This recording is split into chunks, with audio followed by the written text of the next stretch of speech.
Hi, Falcons. This week's lessons are going to focus on a dog named Ike LaRue. And Ike is a dog with a crazy sense of humor, and he loves his owner dearly, but he loves writing her letters. And the story you're going to be reading this week is LaRue for Mayor. Mayor is a public office.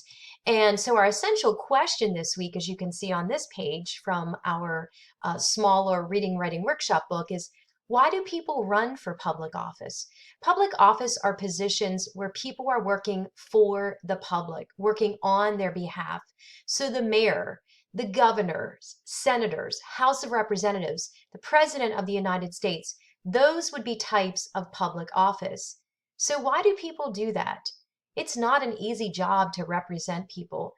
You're often misunderstood or not liked for your views, or quite the opposite. People always have their opinions. So I want you to be thinking about, why would people do that? Why would they run for public office? Well, reading from the text over here, taking a stand. During the Great Depression, there were a number of hunger marches.